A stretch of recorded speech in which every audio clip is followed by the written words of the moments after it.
hear the faint sound of a bulldozer pushing over what's left of the Laurel Mountain Structures building off of Route 22 in Evansburg. From where we came down, it looked like it was in the corner, but then, of course, with the wind, it's just, you know, like it's almost like a monster, like it just devours it. And Lee Poppich heard the sirens and pulled off the highway to watch this monster fire develop. Maybe 10 minutes. You know, I would say between 5 and 8 minutes tops just to get, like, the roof just started. That's when fire crews arrived.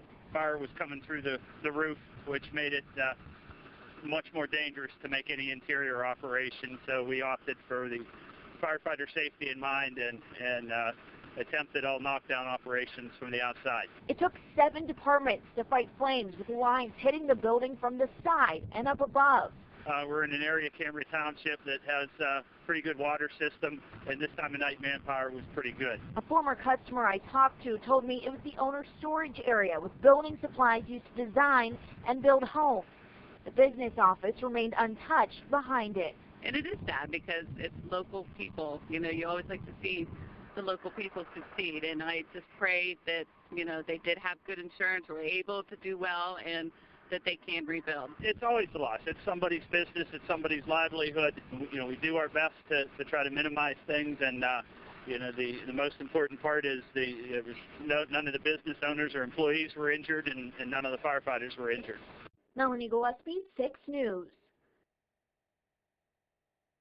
In Cambria County, Hurricane Sandy brought strong winds and lots of rain, but just 30 miles away in Somerset County, they got snow, more than a foot of it at Seven Springs. It started about 8 o'clock last night, converting from rain to snow. Within a matter of 45 minutes, we had received 4 inches of snow with thunder and lightning, and it just continued all night. A grand total right now of 14 inches. This is about the earliest. I think about 8 years ago we had it a couple weeks earlier when there were still leaves on the trees, but not this volume.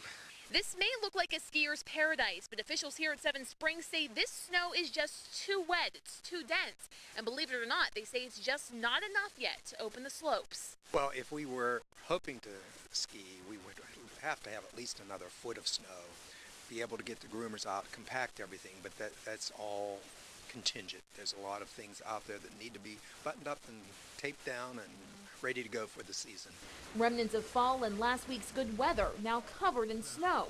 Resort officials would rather it stay. Snow makes us feel like home, and it's back at us, and hopefully this is a sign of a great winter season.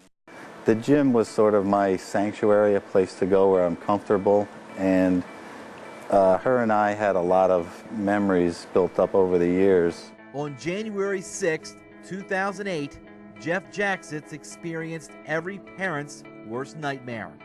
He learned that his daughter Jennifer had died in a car crash.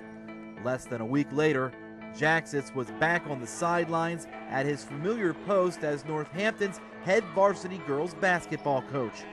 In a time of mourning, being around the team was Jeff's salvation. Go, 5 seconds! Line of time! Shoot! At the gym and at the games, it sort of reminds me of her. You know, they're all daughters of parents, and for me to have the chance to teach them like I taught my daughter, it's just a privilege to do that. Over 2 years after her death, the Concrete Kids have helped keep the memory of Jen alive by chanting JJ23 before every game that they play. This is the ultimate tribute to the Jacksitz family, and it's helped create an incredible bond within the team. I think it means a lot to him because he knows that, you know, she meant a lot to us and we still want her there with us, and that, you know, she really guides us through the games and everything too. And, you know, we need him there. He's a great coach, and, you know, we just want him to know that we really appreciate all he does, and we help him through that too. He really likes that and everything.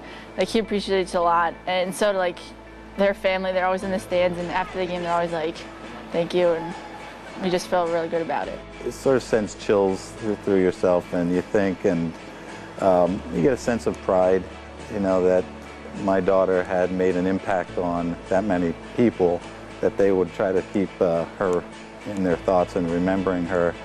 Call it, they're gonna crisscross.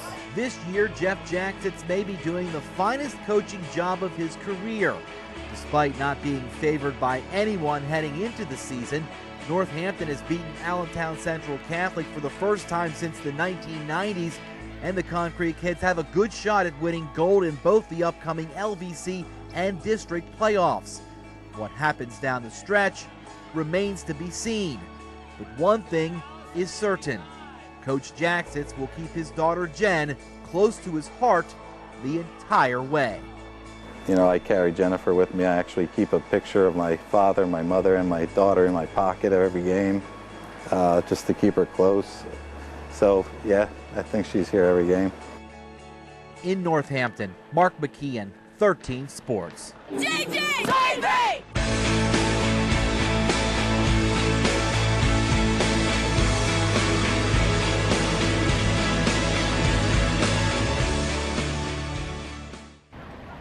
It all started as Johnstown police were called to the scene of a 4-car pileup on Route 56. Officials say the pileup was a result of a red pickup truck driving the wrong way, headed straight for oncoming traffic. Evan was in the pileup and tried to recall what happened. Next thing I knew, I looked, I hit the brakes. I actually hit all the way up there, and I drifted back to there after I got hit. The cars that were traveling at speed in the eastbound lane had nowhere else to go.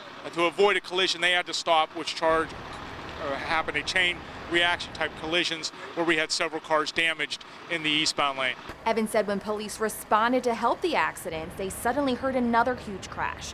This on the other side of the highway involving 2 police cars. The Stony Creek Township police officer stopped to assist the Johnstown police, and that's when the Dell police car collided into the back of the Stony Creek Township police car. The 2 police cars that you see here smashed and totaled. Officials tell me that no one was in the white cop car when it was hit. It is still unknown how the Dalboro police officer hit the parked Stony Creek car. All injuries were minor, including the officer who was taken to the hospital.